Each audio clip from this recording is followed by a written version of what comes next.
Hey listeners, Dan Harris here, host of the 10% Happier podcast. Imagine all your audio entertainment available in just one place. That's what the Audible app is all about.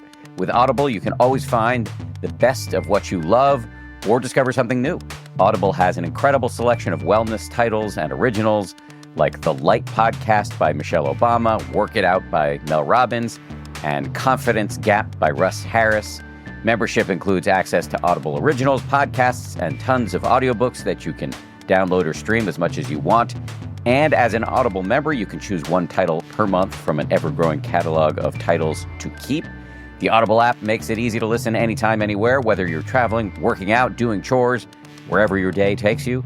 New members can try Audible now free for 30 days. Visit audible.com/Harris or text Harris to 500-500.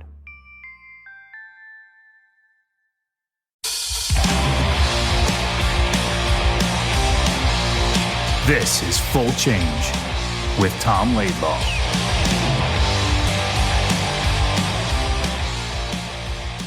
Hey, Tom. Good morning. I'm just coming off an incredible night at the Garden. Nice. I like that.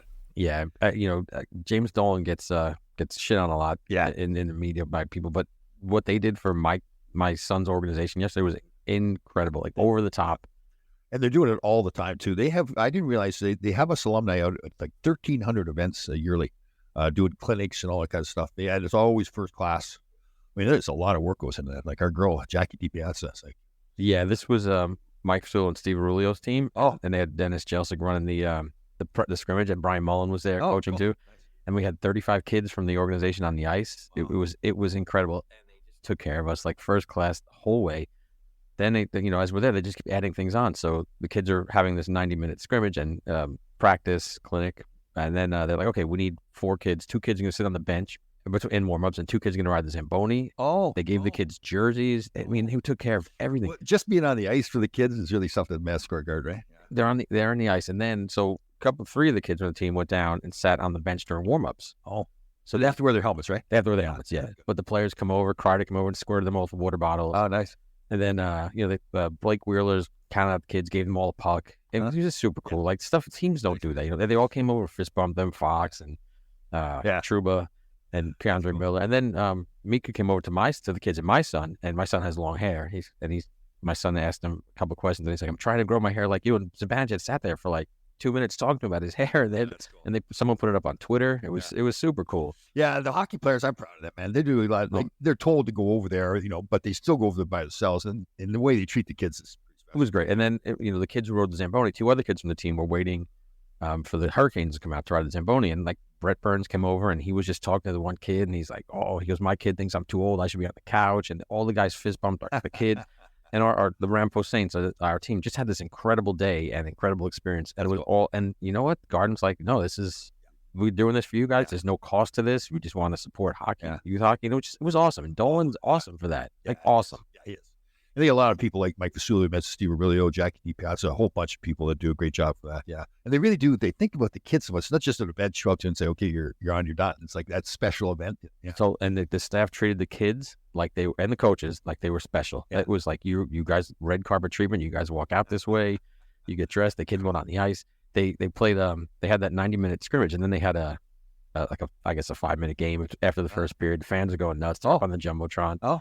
And it comes down, and so they're playing when the fans are in the buildings. Oh yeah, as soon as the first period ends, they go right out there. They start skating the 2 sides, and then there was no scoring. There's a lot of chances. But then, like at the very end, my son gets the puck, comes on the wing. He had it 2-0. He usually passes. He didn't pass this time, and he hits the post. And then they're like, all right, that's it, guys. And the whole crowd's like, oh.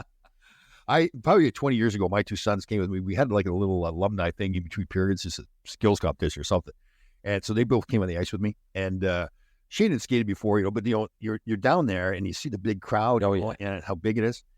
And so my little guy, Cody, he got to the door and looked up and he froze at the door. I think he did. I said, "Come on, you're fine." He was fine once he got out there, but it was just that whole view, like the big. Oh, it's overwhelming. Yeah, it's pretty incredible. And then one of the players for our team had to leave, and so her and her father left. So we grabbed the one kid's little brother who was there, who was like 4 years old, and he's the cutest thing. And somehow he gets the puck, and now he's skating down, and everyone goes crazy, and then he wipes out. But it was cool. It was such a cool moment. That is how the crowd really gets into it too. Yeah, it really did. Think about those kids now waking up this morning and go, "Wow, that's unbelievable." we, the parents and coaches, were saying, like, I wonder if they can appreciate how cool, how special of an event this is for them, and what a great deal by the Rangers, like, to give these kids this memory that they'll always have. They'll always remember this. They are smart, man. They get out in the community all the time, and it's great for them too. Like, it's obviously great for the kids and everybody to help. But it's a great job by Master Garden and the Rangers. Knicks do a lot of stuff the same way. Liberty. But having worked with a few teams now on things similar to this, there's nobody that touches the Rangers. I mean, nothing comes close. They are above and beyond every other team by a mile. Just the whole in-arena experience too. When you go to the game, it doesn't matter if it's a bad game or not. The whole experience, not at all. In the Garden. And they do it right, and it was just so well done and so perfect for the kids, and something they'll always remember. And just like the Rangers and the guys who work there said, they do about 30 of these a year. Right. So that's 30 organizations they're bringing in. I think it was Phoenix when they're in their old building that they're in. And it was really weird going there because it's still a nice place, but after being in the Garden, then going to those buildings, it's almost like it's totally different. Yeah, it's like second class. It's still they're nice people. It's the world's most famous for a reason, and they just do it so right. They get it right, and you know what? And here's the thing that people don't realize too is that this event for the kids, which was incredible, 90 minutes on the Garden Ice, then they get to go to the game. Then they're on the bench. Then they ride a Zamboni. Then they give them jerseys, by the way, too. They give them Ranger jerseys that they keep. Because all the kids are like, oh, do we give these back? And they're like, no, you keep those. And you know what they were? It was free. That was a cost. Wow. And they do it for all these organizations. Incredible. Where did they have it changed? Like those little back in there? So where the elephants used to be at the circus. Yeah, that's cool. But it's cool. They set up a little like dressing area with with curtains, and it was just super cool for the kids, man. They absolutely loved it. Thank you to the Rangers and Jim Dolan and Mike Fasulo and Steve Aurelio and that whole team and Dennis Jelson. They were just awesome. Who's the other one? Dennis? Dennis is one of their instructors. You've done some. I've probably done. Yeah, I saw him. I probably remember who he was. And of course, Brian Mullen, who said, "Oh, I'm going to come on the podcast and promise." Again, how many times he said that? And I did. Oh, there was also in between that, as season ticket holder, I went to the event at Versa, and we had your friend at Boxcar Hospital. Was there. He was there. He was there, and he said, "Say hello to Ledge." And it's funny. My son Thomas, when I said, "Yeah, this is my son Thomas," and his he's one of his favorite players, Tom Laidlaw. My Thomas goes, "Not my favorite player." He's like, one of. So just so everybody knows, I've said this, we've talked about this before. Ledge is my nickname for all guys that play with me earlier in my career, like first or second year. They had an article somebody wrote, I think it was a local paper, or maybe it was a paper up in Marquette, Michigan, where they wrote that I was a legend in my own time in Marquette, Michigan. So when the old guys saw that, we got to jump all over this. So it is weird, right? When people say the name Ledge. But yeah, they were like, he's like, "Hey, say hello to Ledge." I'm like, "Oh, thanks for that." He goes, "Yeah, I gave you guys a lot of dirt." He goes, "That's great." So I've been talking to a lot of people about our Full Change podcast, and people really like that part. Somebody was talking to me today, talking about how Neil Smith was really interesting. Tell a stories. Yeah. Stuff you didn't know. Yeah, like Eddie Hosmer told a story about Mike Keenan setting that whole brawl up. Yeah, well, no one's, and he said it too. He's like, "Keenan's just a dick. He's a dick. Everyone knows it." And Nick Fatigue was also there. Oh, Nick, he was. And I said, "Hey, you got to come on." He just kind of waved me off like, "Ah." Oh, did he? He almost gave me like the, I'm an old guy and I don't do this type of stuff. Wave. I know. He's got to get his wife to set him up on it. Well, let's go, Nick. Let's get you back on the show. Let's hear those stories, man. Kids should know that. I told you, we first started our Thursday show during the pandemic. It was Gresham, myself, Duguay, and Dave Maloney. And the first show we did, we had like 2,500 listeners. And they was like, okay, this is going to be big time. So we got, no disrespect to these guys, we had Boomer Esiason and Kenny Albert come on after. And they were on so much that people would, it was no big deal. I think we had like 800 or something. Then we had Nikki on, like 10,000 people listen to that show. With this show, our best episodes are always episodes that have Rangers on. Yeah. They're just for whatever reason, obviously, it's a Ranger heavy audience, but they love people. The Rangers. People would die laughing about Mick Dakota and Richie Peelan. Oh, that might have been our best episode. That was awesome. People and Mick Dakota went on Chicklets and did a crazy, great episode. Told a lot of stories he told us, but it was awesome. And he's such a good guest, and he's such a really good talker. Yeah, Brian Boucher was on Spittin' Chicklets too. Boucher was. I talked to Boucher the other day. I don't know if I should. He's got some more imitations that he does. Oh, let's get him back on. Oh, I know. There's one he does that is just exact. It's a guy though. It's a former player, and he's on broadcasting now. Okay. But he's one of those guys that's a little bit sensitive. So Bush is, and it's not my buddy PK Subban, is it? No, it's not PK. But I tell you, if you hear Bush do it, you'd think you're talking to this guy when you see him. So I'll be careful with the name. Okay. No, can I? Of course you can say. Yeah. So it's Ray Ferraro. Oh, he does a Ferraro impression. Chicken parm. Oh, and it's just like him too. I was dying laughing. He did somebody else too. He does a Joe Micheletti. Oh, really? Like Joe Micheletti That's does. I guess a Minnesota. Well, he does this thing. He can skate. He can shoot. He's got It's just, there's the shot. There's the skate. He does this. It's not as much the voice. The voice sounds like him, but it's the mannerisms. Yeah, sure. He says, God, I got him going. Like, and apparently he just sits there and listens to him. And can't do everybody. I said they got to do it like Donald Trump or something like that. Trump. Well, a lot of people do Trump. Yeah. You know who does the best Donald Trump? Well, this guy, what's his name? Shane Gillis, I think the comedian does. But Jamie Foxx does an incredible Donald Trump. Look it up. Like he nails Trump, which is just. You know who else is good? Like Boomer and Gio in the morning. Like Boomer Esiason is. Yeah. Gio does a lot of good imitations. Does he? Yeah. There's this one guy, Eddie Schizzeri. It does all their. He's the board op, right? Yeah, he does all these inappropriate drops. Like he'll take recordings from years ago. Like if Boomer's on talking to a woman or something, he'll have this thing of nice jugs. Yeah. And like it's so inappropriate. That's why it's so funny. But Gio does an imitation of him because he's got this kind of sophisticated voice. I could even try to. I'd like to be able to do that. That's a little skill. Voices? Yeah. You think you can, but you don't really have many voices. I've got one person in mind. You're exactly right. And a bad Chewbacca. And anyone who wants to do a Tom Laidlaw, obviously is very Canadian, but just use this phrase. Oh, I didn't know that. You will hear that on this episode today. I promise you'll hear it at least once. Even though you've told me that I say that, it's just an automatic thing too. You know the other one? How about if I get somebody's name wrong? Oh, you just blutter. Yeah. We changed it. You changed your name. We changed it. Oh, okay. Which is pretty good. I saw you get Rob Brindamore wrong all the time. He was there last night too. He is. So as these Carolina Hurricanes are fist pumping the kids and talking to them and stopping, Brindamore is right to the ice. Super intense, super serious. But apparently everybody who's ever played for him loves the guy. Totally. Work ethic is incredible. Yeah. But he was very focused, And speaking of the game, it looks like Adam Fox got hurt last night. Yeah, he went and Hedl too, right? Didn't Hedl got hurt too. Yeah. And Fox went knee on knee with it's actually Aho's knee on Fox's knee. Trouba he had some comments. He was kind of ticked off about it. Yeah, he went after him, didn't he? Didn't he go after him? And he said he goes, everything I do, I have to fight someone. How come this guy doesn't have to? I like Trouba a lot. Yeah, he's good at that. He's sick enough for his teammates. Like in his own way, right? He's smart about it. He waits. So Trouba, a lot of things in the league going now. There's a big hit. The team that got hit will very often have somebody come over and jump the guy that made the hit, which is, I thought it was stupid. You should wait, talk to the guy all during the game and say, listen, we're coming to get you. That's what you guys should do. Remember that expression? Did you get his number? Yeah. And like you'd say, the guy got your number. Yeah. Oh, yeah. Because now you're torturing him the whole game long. He's waiting for it to come. But now it's this immediate thing, and now usually they get a 2-minute instigator penalty for it. Where Trouba's smart. He'll see the big hit, and I'm sure he says something to him, but he'll wait for maybe even the next game if it's a playoff series and just run people. Yep, and I'm sure this is in everybody's minds now is the Adam Johnson incident in England. Now I saw the replay.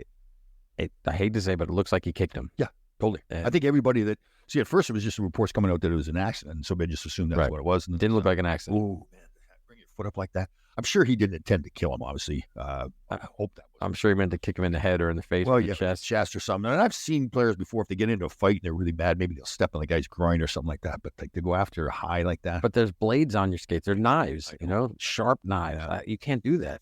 Well, I guess they started. Who wore it? TJ Oshie put on a neck. Yeah, I guess in the Western Hockey League they got them wearing. I just don't. It's a no-brainer. The kids have to wear neck guards. Right. It's a no-brainer. Is it a USA Hockey rule? I thought it wasn't. I thought it was in the past, and then they kind of let that slide. I think so. All our kids do it, but I think mites don't have to. But I think maybe squirts or maybe even peewees have to wear neck guards. I wish they would put. They probably will now put some more research into it. The only problem is like the kids get so uncomfortable, they start swashing it down, right? They tape it. So well, yeah, and I don't think those shirts work with the built-in neck guards, but most of our kids on the team wear the the ones with the Velcro strap. But did you see Gretzky's take on on hitting in general too? Yeah, I know. You see, most of these guys aren't going to play in the NHL anyway, so what are we doing? And it's a great point. Like, why? I've had this conversation with people before too. It's like, why don't we not have hitting until if you're on an elite track or you're on a AAA track or whatever it is, like you may be playing in college or maybe going somewhere, put hitting in when they're 14 because they don't start hitting until they're 14 in the U.S. So here's my counter to that though. So they don't hit it all until they're 14, so they don't know how to hit. Right. They're all excited to hit. You don't know how to take a hit. Guys are standing with their face like 2 feet away from the board, getting hit head first. I guess that's my only concern is now all of a sudden hit, and now guys are getting hurt and again, at that age, they're so excited, and the adrenaline's pumping. Yeah, but that's when they do stupid things too, though. Yeah. That's why I think if you are on a track, say like a AAA track or whatever it is, whatever you want to call it in Canada or here, then maybe you say, okay, at 14, you guys start hitting. And if you're still on this A-B track, you don't hit, but then it's like, okay, now you got called up, you're getting better. You got to learn this part of the game. Right. But why, I'm not going against Wayne, forgot you for saying that, but is there more of a rash of people getting hurt? Is that why we're doing it? Or because we see this guy get his coat, now we're thinking overall safety.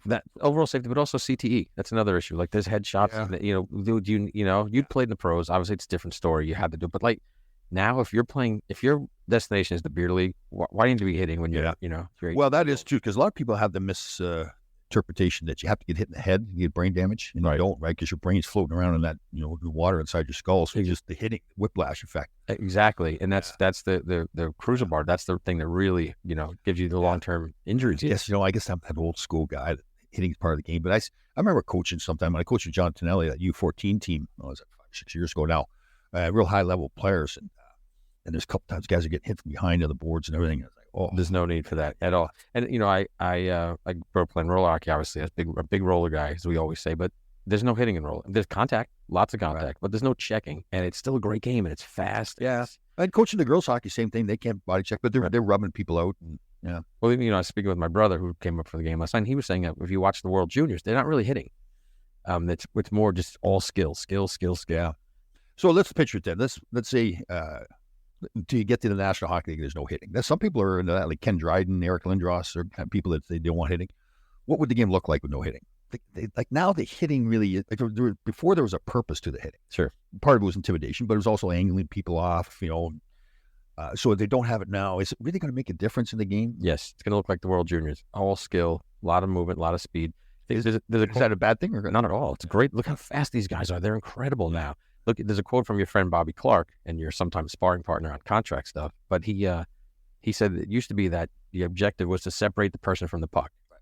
And he said now the person is a missile and the puck is irrelevant. So you're just trying to kill. And that was also a little bit back in like Lindros' time. Yeah. But think about it. If you want to get the puck, that's the goal. You have to take somebody's head off. Yeah, totally. Like the way they play angle, like you could Condor Miller, that big guy with this good skater, like it's all angles now. Absolutely. People off the side. Well, look at the McAvoy hit. That was. I missed that one. I didn't see it. Oh man, he just shouldered him right in the head. He totally went for it. Was dirty. Right. So so we get rid of hockey, hitting altogether in hockey, pro level kids hockey. So yeah, because the game is such a skill game now. I guess it really doesn't hurt the game at all. It doesn't. It's so speed, and when it's played at a high level, it's beautiful, man. Okay, so the old guys like me are going to argue, "Oh, you're ruining the game." Well, it's already not hitting. It's not the same game that was we played. And those we'll call them dinosaurs again. The same guys who were like, "Don't put a shield on, you pussy." Yeah. Now the whole league wears a shield. Yeah. You kind of knew that too. Remember, like even in 04, 05 after the lockout, they changed a lot of the rules. They enforced all the rules for hooking. It was like, oh god, this is going to be terrible. Right. Players adapted to it. Of course they do. And you go on like these, you go on these social media boards, and people are like, this game is BS now. They're all ballerina. Yeah. It's just like, stop, dude. Don't be that old guy. Here's an indicator for you. So when Gary Bettman first came in, I think the revenues were around $500 million. Right. Now they're close to $6 billion. Yeah. Or at least certainly over. I thought it was $9 billion. Was it that high? Yeah. It could be. But I mean, that's an indicator that the game is more popular than ever. Way more popular, yeah. I remember way back Tortorella was coaching. They had the big brawl before the game started. Oh, yeah, the Rangers Devils. Yes. Yep. And a buddy of mine is a season ticket holder and anti-violence. He was saying that he was sitting in the stands when that happened. There's young girls crying and everything. They're scared to death. That especially something like that. What's the point? And there was a point in the old days. The intimidation was part of the game. Sure, it's not a part of the game. It's skill, and yes, Trouba.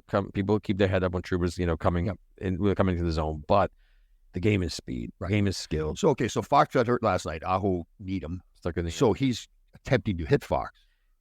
Yeah, or Fox is attempting to jump him. Aho's leg was kind of straight. If you watch you saw it a few times, right? Yeah. But he still catches his knee, and Fox is now, who knows what's going to happen with that. I guess, so then would that have not happened if hitting was out of the game? I guess you're not going to eliminate all of it. That wasn't a hit. That was more collision than a hit. And I'm talking about like full-on blasting somebody, You're going to have collisions. You're going to have contact. You're going to have people in front, clearing the crease. You have to do that. But the cross-check from your area is kind of gone now. It's totally, for me to go do what I used to do from left, I'd get a penalty every time I was like, oh my God, watch one of the games from the 80s. They're hacking, whacking, cross-checking, they're beating the shit out of each other. Like all the things that I used to do to survive out there, they've outlawed them. Can't see the puck over the glass, no hooking, holding, no cross-checking. Wait, you would just take the puck and dump it over the glass? Yeah, you try to make it look like you're trying to hit the glass, but the referee usually was like, because you usually do it when you're just like in panic in your own zone, so you're trying to get it out. Then I had a debate with somebody, they said, Chris Katsopoulos, who had an event in place, and he mentioned that he didn't like the rule because what other league has a rule where it only applies in 1/3 of the ice. So that's a good point. Right. Yeah. But then, and I thought it's because of you and I. Because that's why they made the rules. Flipping the puck. Yeah, totally. And it was like, you didn't do it all the time. You had to be somewhat careful, but you couldn't make it too obvious. But it was like referees. There's so much. I see stuff now too where guys will fall on the ice and cover the puck up, and the referee blows the whistle. They don't allow that anymore. No, you do that a lot. Oh, totally. To delay a game. Oh God. Well, but that's the thing. There was the rule book back then, and then there's this other rule book, right? So we knew we couldn't hook and hold. Like hook and holding has always been a penalty, but we would do it anyway. Oh, look at old video of Gretzky. Gretzky getting hooked and held the whole time. I mean, now that's why I say if he was playing, everyone says it's different errors, but if he's playing now without being hooked and held like that, totally. Yep. He put up 300. And he didn't succeed because of his speed either. He had some speed. He wasn't a terrible skier. But you look at Connor McDavid, and he's a talented player all around, but his speed is so good. So Gretzky was still... Gretzky's vision was incredible. Oh, yeah. He would do stuff like... Yeah, it's funny thing is, too, when you're playing against him, especially not being in the same division, so you don't see him that often, you're thinking, he's lucky. Then he keeps doing it like 1,000 times. And that's the same thing with guys we talk about, like Rick Middleton, Brian Propp, the guys who just all of a sudden you're like, wow, he's got 2 goals, 3 assists this game. I didn't even notice it. It's curious. Here's a good question. You played with Gretzky for what, 2 seasons? 3 seasons? 2 seasons. So, and you didn't score many goals. How many goals did you score with the Kings? Oh, not many. I won 120 games one time for a score with the Kings. So, I'm curious if you have any goals where Gretzky was the primary assist. I'm sure we could look that up. Well, obviously, there's a famous one I didn't score. Bernie never scored. But I mean, with you scoring with Gretzky setting you up? I don't think so. I can't recall. All right, we'll go dig that out because that'd be pretty cool. I remember one game we were playing in Edmonton. I can't remember. I think might have been before the trade. And I think we were killing penalty or something. I came down on my offside and turned and shot the puck and went right over Grant for his shoulder. And I was like, how did I do that? How did I do that? Do you have a look on your face in the video like, what the hell? Yeah, it got to be funny later in my career, too, because my side wasn't a goal scorer. Timmy Waters, who I played with all the time, we've had him on the show.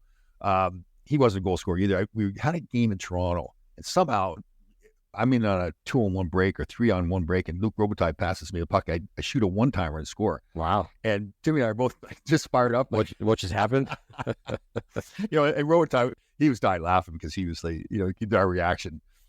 Oh, good man. What a funny guy. What a smart man, too. Like, a lot of times foreign players go in and become presidents of teams, and it's really just a figurehead thing. Yep. They go golfing with the sponsors and everything, but Luke knows the numbers. Yeah, no, there's more guys now that are actually running teams like Sakic, Eiserman, Cam Neely. Like, there's guys getting there. You should put your ring in the hat.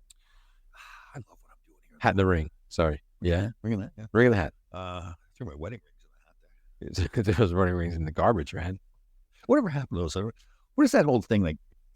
Wait, did you buy a nice big fancy ring? Spend a lot of money? Just a nice ring. Yeah, because I do think like a real good woman would not really expect it. Save the money on. We don't have. Yeah, I don't even wear it. There was, Christine was fine with it. It was totally. When I was on the Survivor, I was dating a girl that was all nervous, so she wanted to make sure that I had some kind of sign on me that I was taken. Did you? So she gave me like a rubber ring that I wore out there.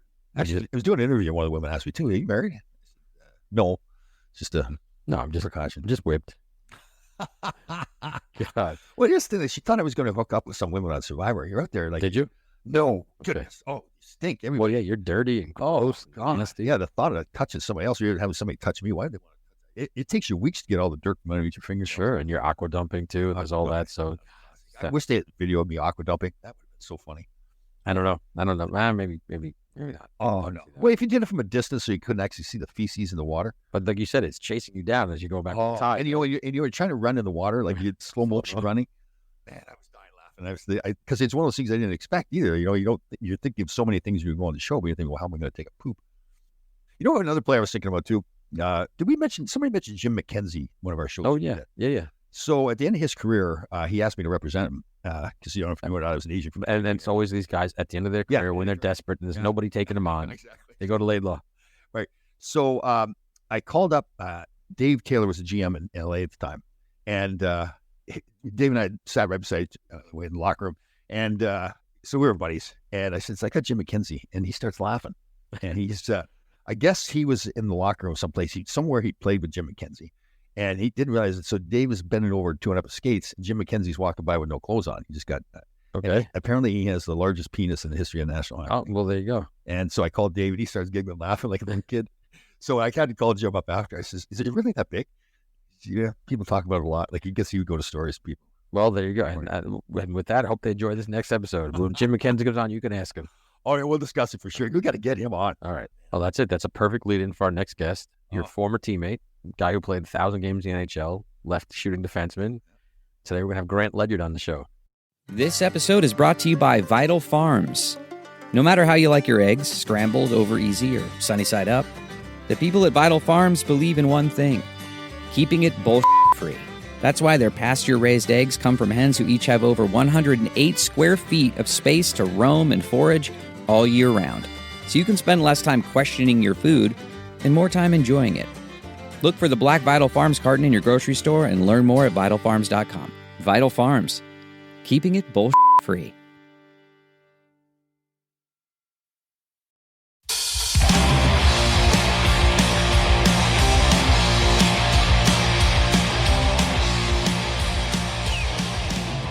Well, what is happening?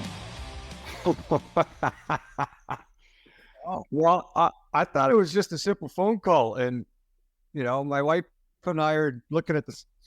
If she wasn't here, then there's no way I was getting on. There's a lot of guys like that. Don't be worried. How are you doing? How are you? I'm fine, thank you. Good, looking good. Looking slim and trim there, aren't you? Oh yeah, I lost a bunch of weight. Oh, on purpose or? Not that I was ever. Ooh, is that okay? How's that? You're good. You're good. This is more. It's more the audio. We do take some video clips, but it's more audio we're about. So, yeah. During COVID, it slipped into my lungs a little bit, so I had to go on a keto diet to get rid of it. oh, wow. And Lisa helped me a lot with that. And so I guess what it was about, 28 pounds, and then I put her a little bit back on. So that's Wow. Lisa, is that your first wife? my first wife. Yeah, that is my first and only wife. Oh, yeah, you're one of the rare guys. Most hockey players have had like 2 or 3 of those. Well, you were smart, right? You stopped at one, didn't you? No, I tried a second time. I tried to screw up again the second time. Well, no, there's no smart at all with Tom with that history. Which with Piper was Piper, yeah, that was the first one. Piper's Yeah. first one. Tony was the second. She was a total sweetheart.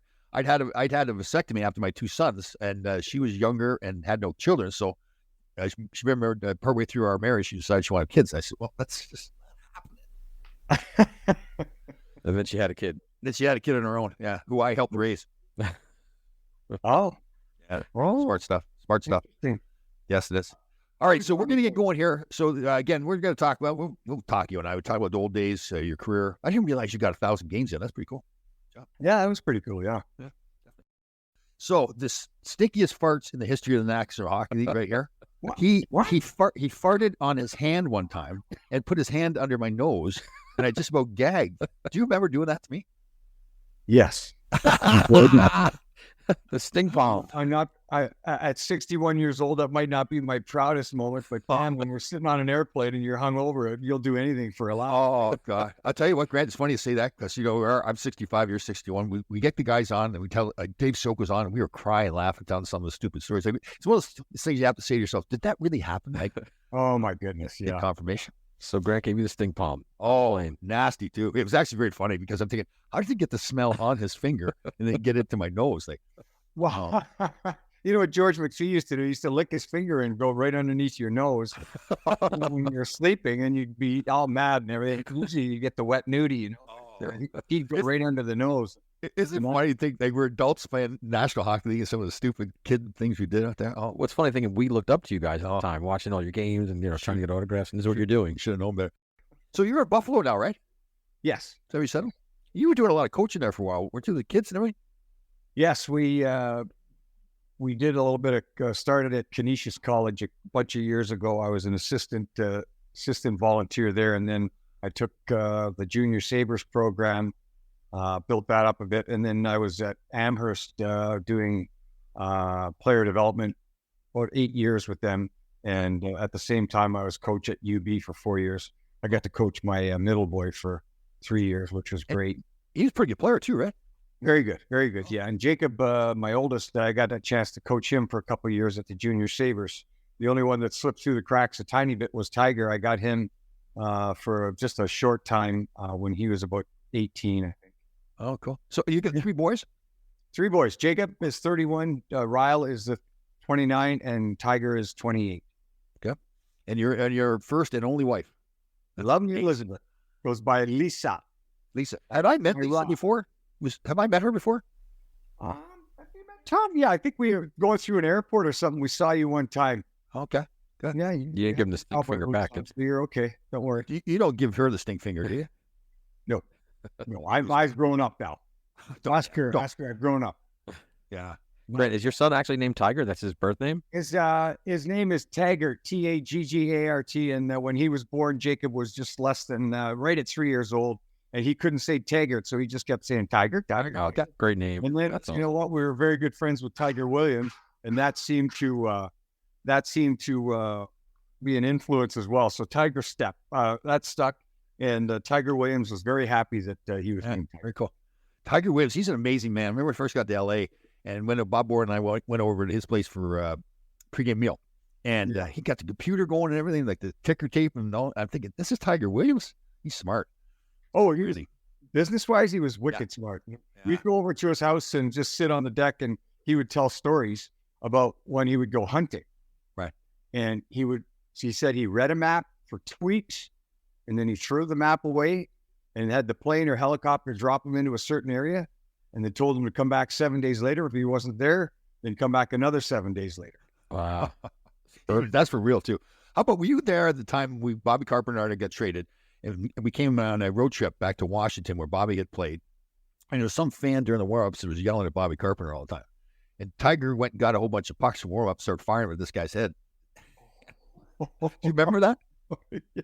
Oh, I'm skating around like the center ice there, and Pete Peters was a goalie for Washington, and I wasn't watching Tiger at the time, and he says to me, Tommy, what is going on? We look over, there's Tiger. He's up on the glass, and he's got the I don't know how he did it, but he made like a bucket with his jersey. And he was throwing pucks at him. Yeah, and he was cool. He waited for all of us to get back in the locker room. This shows how calculating he was. He's waited for everybody to get back in the locker room, and he says, nobody does that to one of my teammates. It's like he was doing it on purpose. It wasn't just get mad. So what do you guys think when he's doing that celly, when he's skating down the stick?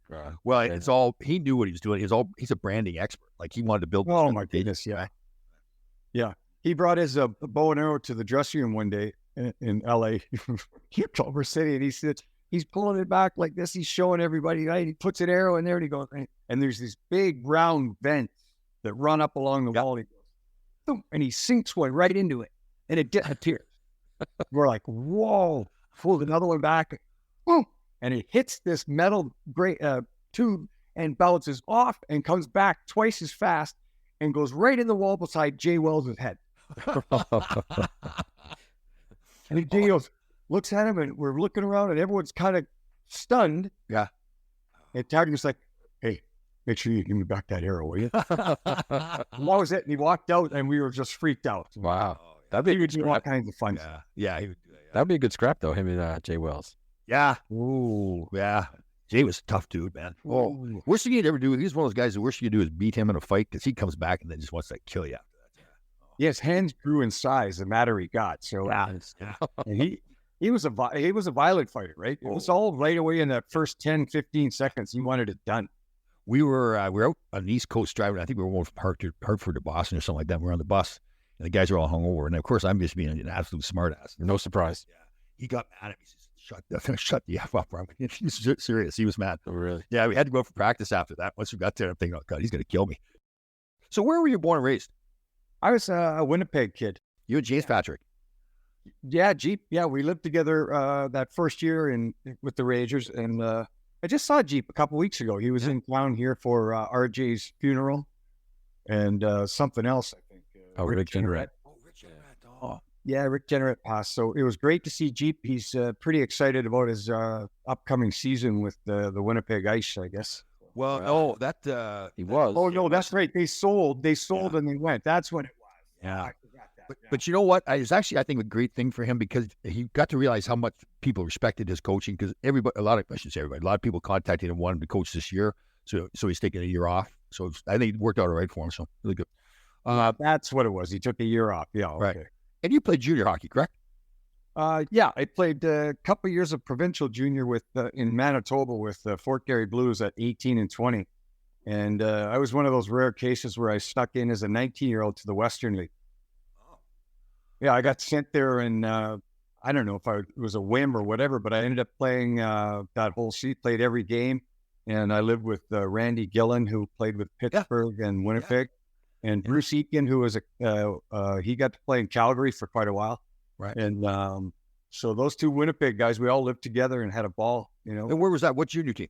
Saskatoon. Oh, okay. Nice town. That's nice. Yeah, freezing nuts off the steel bridge. Yep. Oh, man. I remember I got the Asian business and started going out to Western Canada. Had to plug the car in at the hotel and everything. Oh, Well, man, it's cool. I didn't plug my car in one day. I didn't start for 2 weeks. Shoot. Oh, is that right? Yeah. Wow. Wait, yeah. that's just from cold? Yeah. So I didn't realize this. I flew out there. They rented the car and they hand you the extension cord. What else is this for? Nobody plug it in for a heater? Like, what do you? They at the hotels they have like a long strip with outlets. You plug it in, so the electricity just goes in there and keeps it warm. Oh, wow. When you go to the games, you lock the car, but you keep the car going. Yeah, That's so weird. yeah, it's cold. Well, guys, in Winnipeg, Timmy Waters had played in Winnipeg. Told me that they'd get up in the morning and the bottom half of the tire would still be flat, frozen. So you're driving along, you cook. Yeah, it's cold. Yeah, it takes a couple minutes for that to go away. Yeah. I think we averaged with Winnipeg last year averaged something like 33 days with minus 40. So right. Wow. Buffalo I think it's worse than that. Yeah, Buffalo's got the snow too. Snow. Oh yeah, we had with the last couple of years we got bombarded last year. We're looking forward to a mild one this year, which means we'll have twice as much snow as last year. Definitely. Now, are you a football fan and everything? You go to football games here in Buffalo? I don't go to the games. We're big fans. We love to watch and pay attention. And with the with the hockey team and the football tied together, it's a pretty interesting dynamic. And so were you drafted? But you drafted by the Rangers? No, I snuck in as a free agent. Oh, you did? Okay. Yeah, I remember that year Scotty Kleinendorf came in and I signed. It was 82. I signed. Danny Summers signed me and we came in.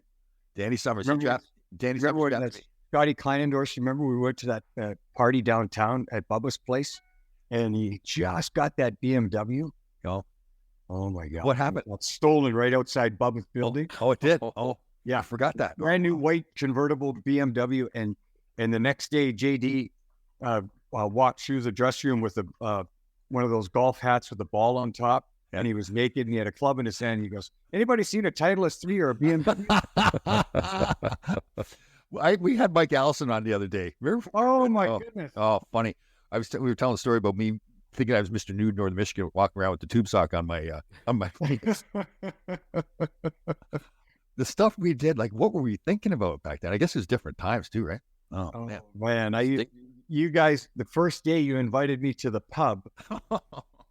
My goodness. Oh, I'm green. I'm fresh out of Winnipeg. And you guys said, I think I was there with maybe George or somebody else, a couple of guys that you liked that made it from the rookie camp to the big camp. Right.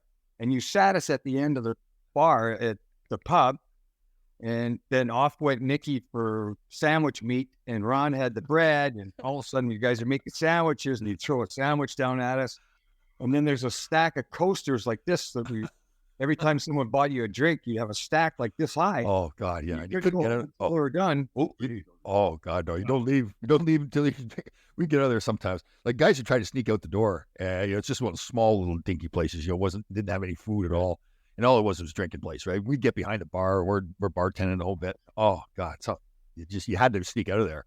One time I tried to sneak out of there. You could go out the back door, but you couldn't go anywhere. It was just like a small aisleway or whatever. So, but there's a ladder going up onto the roof. You didn't. So went up on the roof. Oh boy! And I was going to go down the ladder out front. Wait, this is you drunk? Pretty well inebriated, yeah. And so it's like 1 a.m. There's a cop sitting there. So now I can't go down the ladder. So I lay down. Figure I'll just lay here until the cop leaves. I fell asleep. Woke up in the morning. I'm on the roof of the place. Oh God!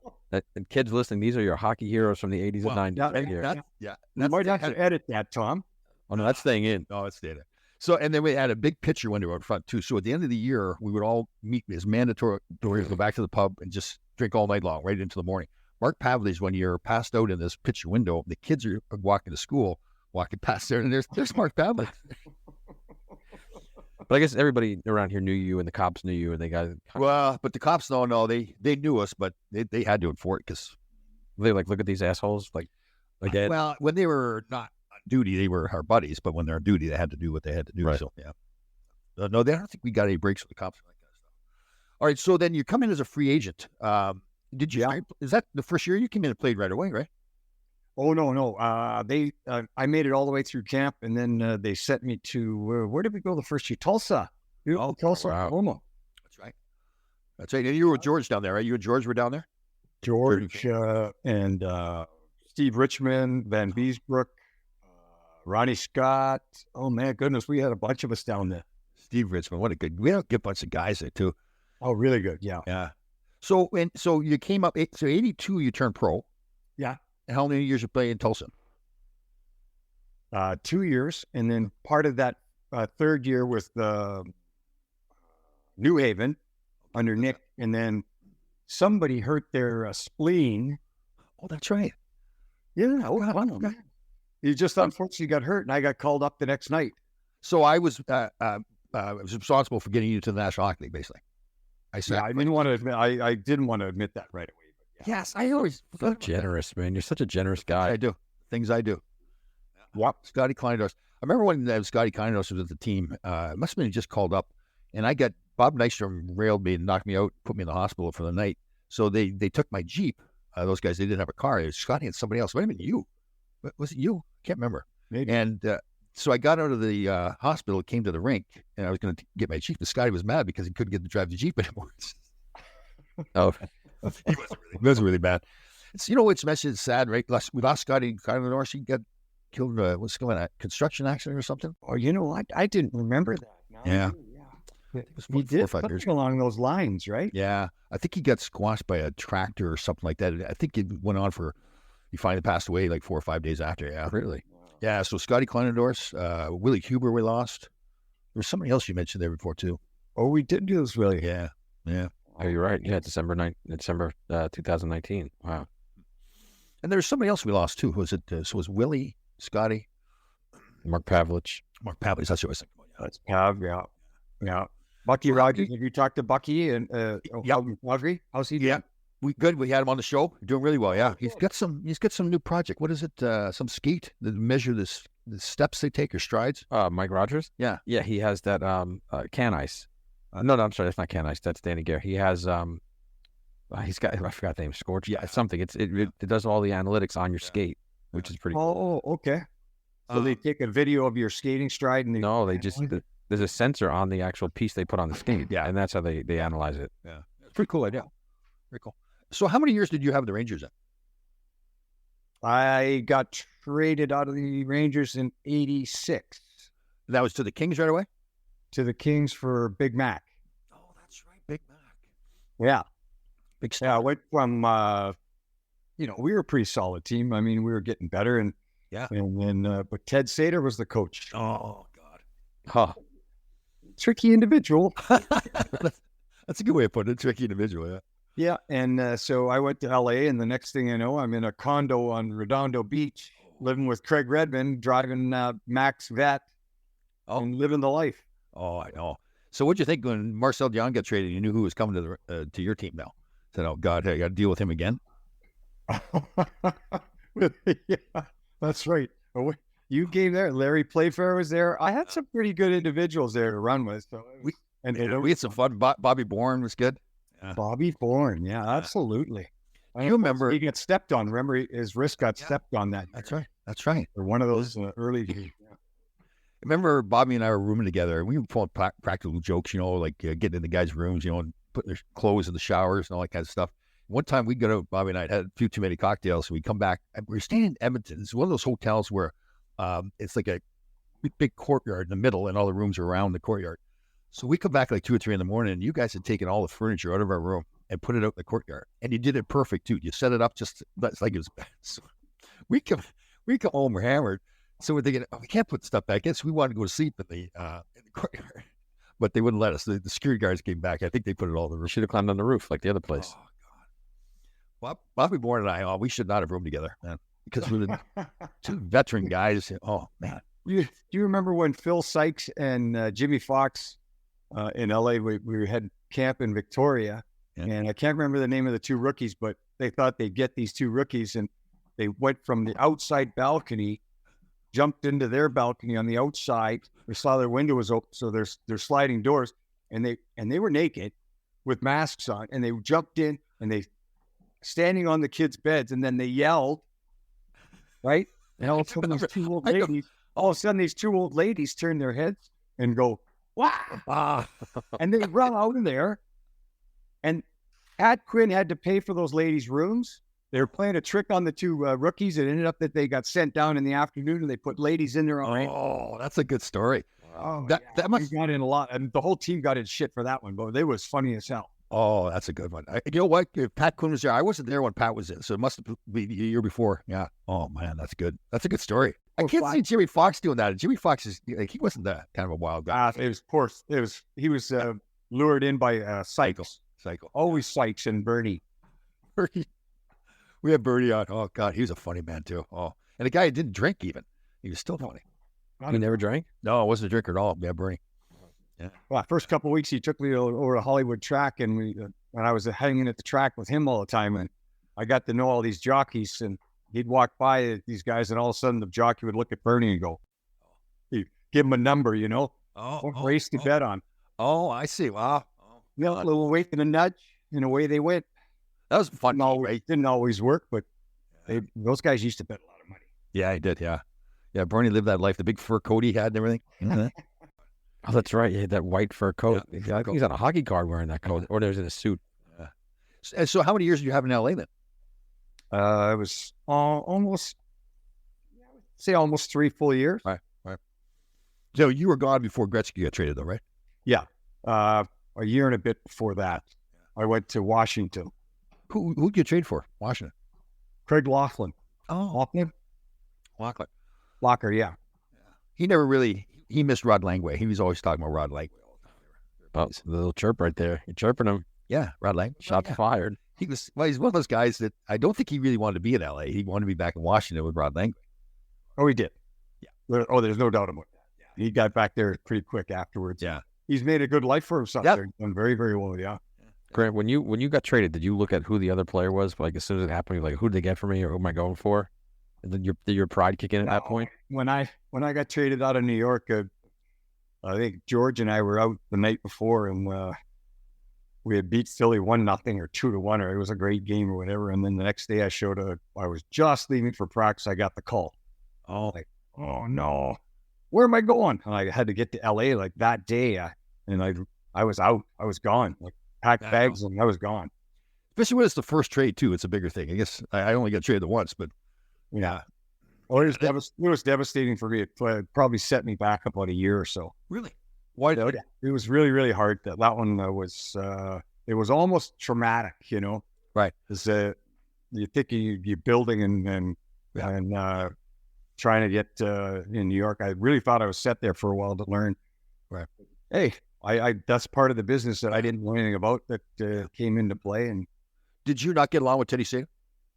Oh, I didn't even really know him. All I know is that one night I walked down the middle of the slot in overtime, and I kind of dinged one off the crossbar. It hit his shoulder, and I missed the net basically. And he made me shoot 100 pucks the next day at the open net in front of everybody. And if I missed the net, I had to start all over again, and it was kind of embarrassing. Yeah, he would do some stupid stuff. We've talked about it on the show here before. Where I'm no fan of his. I started off being one of his guys at first too, but it turned out that I wasn't. But yeah, he. Remember, I don't know if you're there or not. There was a time when we played bad, and we were supposed to have a day off. When Steady brought us to the rink, lined everybody on the red line, and myself, Greshner, and Bob Brook were all captains. Were you there for that? And then they skated the three of us. And the idea was that everybody else was going to feel bad because he bag skated you guys. Yeah, just the three of us. Everybody else stayed the leaders, the captain, right? And so he'd say things like, "Oh, you guys didn't hit hard enough last night, down and back. You guys didn't shoot the puck enough, down and back." And so we go on for half an hour, and the guys are giggling. And right, they're like, "Look at these idiots." Yeah. I remember we had Raymond Hellman, I think we had a really nice Finnish kid, and his English wasn't that good. And he comes to me, "Tommy, why only you three skate?"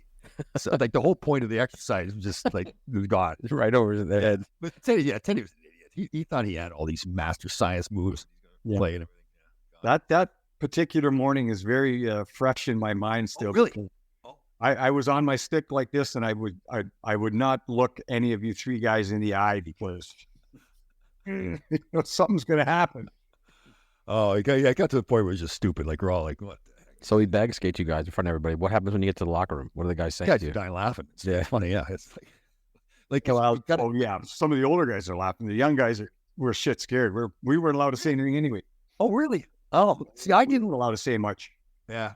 See, I didn't understand that. I thought it was that everybody understood that it was stupid, so we're all laughing at Teddy Sater. Like I wasn't mad at the guys because I thought that they're laughing at you. Say, look at Laidlaw, Kressner, and go up and down Bob Brook. I'm sure it would have been if I was on the goal line and somebody else was skating, I would have been laughing at it. Sure. Like, this is it. It's funny when you play that, like some of the stuff that coaches do, right? Yeah. Well, it's interesting because I went from Washington, I went to Buffalo, and I get traded to Buffalo, and guess who the head coach is? Ted C. Oh, that's right. Yes, that's right. Hi, Ted. How are you? Hi, Grant. Hey, listen, I didn't have anything to do with you getting traded out of New York. Yeah, right. Yeah. Well, my other leg, it plays Jingle Bells. Yeah, And were you there when Clark Gillies was there? Yes, Clarky was there. Yes. So Clarky was on a show, and he told us a story about Ted Sater in Buffalo where something went on where he didn't play him the whole game. They put him on late in the game, and basically Clark went in the locker room and threw him against the wall or something. Were you there? I missed that part, but I did hear the story. He did get him up against the wall, yeah. Imagine getting Clark Gillies thrown against the wall. Like, I guess it was at the end of Clarky's career. And there was the guy, there was a tough guy on Boston's team. It was always egging on Clark wanting to fight. And Teddy didn't play Clark the whole game. And then, like 30 seconds ago, he throws him on the ice against this guy. Now, Clark is a veteran player. He's won 4 cups. He's got to fight this kid. And I guess Teddy Sater came by to the locker room, kind of pat him on the shoulder, like, good job. And Clarky just snapped. Sure, it's true. So he just seemed like Keenan, like just a dick. Yeah, pointless stuff, too. He was actually, I thought, the X's and O's of the game. Our practices were fantastic. He had a lot of good things. Okay, let's see. You go to Washington. Then, how many years do you have in Washington? That's where Lisa and I met. And so I was there basically 70-something games, right, Lisa? Yeah, something like that. 70-something games. Right. And then to Buffalo. Is that where you're next? 5 years in Buffalo. Oh, good. Nice. And then 5 years in Dallas. So Jacob was born in Buffalo, and then the 2 younger ones were born in Dallas. Dallas is a fun town to play in, right? Very much so. Yeah, we enjoyed that very much. Yeah, good. And then who else do you have after that? Is that it? I would you would think so, right? See, I didn't know that. We signed again with Vancouver with Pat Quinn. Oh, okay. So that was my Lisa and I's idea was to retire there with Pat, and my brother was there, and another brother was not far away, and so Pat wouldn't get rid of Tom Rennie because we had a tough start, so they fired Pat instead of Tom Rennie, and then Tom stuck in the middle, and they had GM by committee, and then all of a sudden, boom, there's Mike Keenan. So. Oh, Jesus, really? I forgot about that. Oh, first day, I get a call from John Tortorella, my buddy John, and he goes, "Hey, Grant, I heard you got Keenan. Listen, I don't think you're going to be one of his players. Just don't take it personal. Just try and do their best." And I go, "Okay, no, I'll be fine. I'll work hard." First game, I played with Matthias Olin. We were the only 2+ players at the time. I think we were averaging 25 minutes a game or whatever. And nope, he's not my partner anymore. I went from 25 down to 13, down to 10, down to 6, down to 2, and then I was out. Wow. So, wow. And that was Grant. That was Messier's first year in Vancouver too, right? Yes. Yeah. Was that a total shit show? Because I know there's a lot of people now talk about that. Like a lot of things went on that, fans who love Messier they kind of gloss over. Yeah, listen, I'm not going to speak negatively or disrespectfully of Mark because he would never deserve that. But at the same time, I don't think that was a great fit for him, And but listen, it's hockey, and you go sometimes where you think it's going to be the best fit. But he and Keenan won the cup together, so I thought they could get the magic. But it is what it is. So did you ever sit down with Keenan and have a conversation? What's going on? And I go from 25 minutes to 6 minutes? I did try that. Right. And the first things out of his mouth, he would look me right in the eye and said, "Well, just don't worry about it. Your paycheck does not match your ice time." And I looked around. I figured, is there a camera in here? Is this some kind of playing a prank on me? I just play. I don't give a shit what, I didn't give a shit. Yeah. And next thing you know, I'm out of the lineup. And they asked me, they had me on the show in between periods, our announcers, and they said, "Hey, Grant, how come you're not playing tonight?" I go, I'm not sure. It's just a coach's choice. So, we'll just go from there and I'll get ready to play the next game. He calls me in and says I bashed him on the radio. Oh, boy. I asked Lisa, did I say anything wrong? She goes, oh, you didn't say anything wrong. It was a good interview. Everything went well. And he moved my stall in the locker room. Oh, he used to do this to all the older guys. Babbitt's stall got moved. Lume would be over there. We played volley one night, and Jyrki Lume had a rough first period, and or start to his first period. Well, Keenan wouldn't take him off. He played 44 minutes that way. Oh, he did that to Kovalev in New York too. Yeah, no, lay out. No, you go ahead and stay out there, Jyrki. And we were just on the bench going, oh, What a jerk. Okay, so you're in Vancouver. Where'd you go next? Is that it? Boston, that's right. Donnie Sweeney broke his shoulder. I was put on waivers by Keenan right at that time. Yeah, he called me in on Friday at practice, and he goes, I'm putting you on waivers tonight right after 5 o'clock, and nobody's going to pick you up. So I'll send you down on Monday, because it's a holiday weekend. Nobody's going to pick you up. So you'll be down in the minors. And so I picked my bag up, and Burry's down there. He and I kind of had a nice relationship. So we were talking, and he got all bent out of shape on it. He was going to go upstairs and yell. I said, leave it. Well, I called Pat Quinn, and Pat Quinn said, just give me a second. And he'd already been fired. Right? He didn't have to do this. And so I called him, and he called Boston. He called around and says, Don Sweeney just broke his shoulder. You're going to Boston. How long were you in Boston then? 2 years, babe. 2 years. We loved it there too. Just fantastic place. Yeah, good to see. Was that it then? You would think, right, Tom? I didn't know. Back in, it was 90, right around 98. Yeah, 98, 99. I hurt my knee at the end of the year, kind of just a tweak, and I spent all summer fixing it. So I didn't sign anywhere. And then I trained in Boston, and I signed with Ottawa. Yeah, so I was in Ottawa a year and a bit, or that year. And we had the kids stayed in Boston with Lisa, and they came up back and forth. And then I signed with Tampa. Oh, that's right. And then we moved to Buffalo, got situated there, and then I signed with Tampa. You were out. I didn't realize you'd moved around that much. Well, you know what? It's great to see you again. I also got I watched an old video where we were playing against Philadelphia. You played. You were a really good hockey player too, and a pleasure to play with. I had a lot of fun with you. Stinkiest farts in the National Hockey League history, but stink bomb. But I don't have that anymore. I got it. I had the little thing inside that makes stinky farts. I got that removed. Oh, you got it removed? Oh, it was a big thing in there making stinky farts, man. That was. You stop it.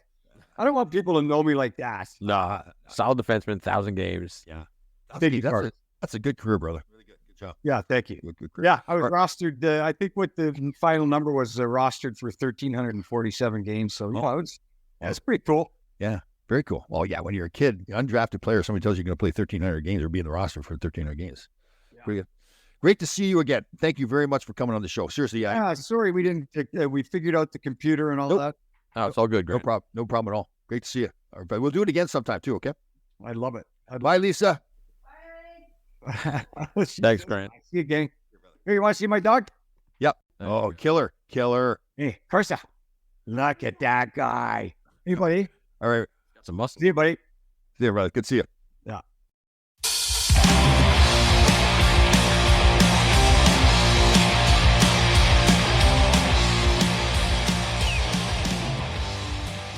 This is really comfortable sitting down low like this. Yeah, Tom, as we keep talking, Tom keeps sinking and sinking. My chair's about 35 years old. You're just like a floating head right now. Right. It's like Marlon Brando. What was that? The Apocalypse Now? Oh, man. Look at this. It's hilarious. Too bad this wasn't more like the visual stuff, too. No, that's true. But we can talk about the visual. Speaking of Grant Ledyard's dog was jacked. Did you see the muscles on that? That's what it was, yeah. What the hell? Yeah. It's because he lost 27 pounds right during COVID. Yeah, he said he got hit bad during COVID, and now he's in good shape. He's in fighting shape again. Yeah. But nice guy, like you. Yes. Surprisingly. You know, it's amazing how many people like me. I don't know why. No, but you know what? Well, not all of them like you. There's a couple that don't. We'll leave them off the air, but most people do. Yeah, I know. It's like, why would they? That was such a pain in the ass. Pain in the ass, prankster, bully, hype bully. God. Even we told the story about Jay Miller. No, not Jay Miller. Jay Wells. With Luke, we were on the bus there and everybody's hung over. Oh, wrong show, but that's okay. But was that? Yeah, oh, that's right. Oh, yeah. That's right. We're doing hi, Larry Millick. Larry Millick, Grant Ledyard. There you go. Both were number 30. I'm not getting Larry Millick. This thing, as your chair sinks, so is ours. This show, we're falling off the rails here. But what a great show with Grant Ledyard. It's good to have on. Number 30 for the Rangers. Played 2 years with you. Man, how many teams did he play on, too? Was it like 8 or 9 teams? For the last 5-6 years, he's playing on a bunch of teams. Yeah. Got his 1,000 games, though. And I'm surprised by that because he's a really good player. Like I always thought about that. Who's it? Like Brent Ashton was like the suitcase guy. Yeah. Brent Ashton, like 10 different teams. Grant Ledyard played on a lot of teams, too. But I mean, my point is, I thought he was a really good player. Like, why did more teams want him? Maybe teams did want him. Yeah, that's what we were looking at. Yeah. It'd be interesting telling the story about Mike Keenan. So he had Mike Keenan and Ed Ted Sater as coaches. Oh, God. Yeah, and it just seems like they're just dicks for the sake of being dicks. Isn't it true? Like, for every guy you get on here that's played with those guys, they're all the same thing. Even, I saw Ed Hospodar, like I mentioned earlier, and he said Keenan was just a dick. Yeah. Yeah, it's not like you say, Ted Sater was a dick, but he really got a lot out of me. Like, he made me a better player. Players don't say that. Babcock, another one. Yeah, that's just a total dick. I feel bad for John Davidson, our former teammate and still friend, who's the president there in Columbus, and obviously was responsible for hiring Mike Babcock. Interesting at his press conference, he came out and said, listen, we got it wrong. That's good. Yeah. That's great. Didn't try to make excuses. The same guy who was walking through the locker room naked with a cowboy hat on. I didn't know that. That was good. Yeah. I didn't realize that. So was it Grant was telling us that? Yeah, right? Grant said that he would walk through. Yeah, so JD was walking through the locker room with a club on. Didn't he have a golf club? He had a golf club, and he had he was in his glory. And he had a hat on with a golf ball on top of that. There you go. Oh, what a bunch of idiots we were. Yep, absolutely. So that's probably the same time. Where was the competition? I was walking around naked with this tube sock on my penis. Yeah, getting ready for Survivor. That's right. That's right. That's prepping. You were prepping your head well ahead of schedule. Listen, these are your NHL heroes. That's what they were doing back in the day. Yeah. These are the guys you looked up to and bought their jerseys and got their autographs. This is what they were doing behind the scenes. We were preparing. Yeah. We just go down. As my chair goes down more, I'm going to lower my voice more. You talk about Barry White. It'd be like sound effects. Like not really. Down, right? It's amazing the things I can do. The dancing, the singing, sound effects. Really leaning into that self-love again. Here we go. And if you love this show, please share it around. Tell a friend about it. Share, like it. Follow all of our social medias. Download and leave us a review on Apple. He doesn't even know the words. Thanks for listening. I apologize for the singing.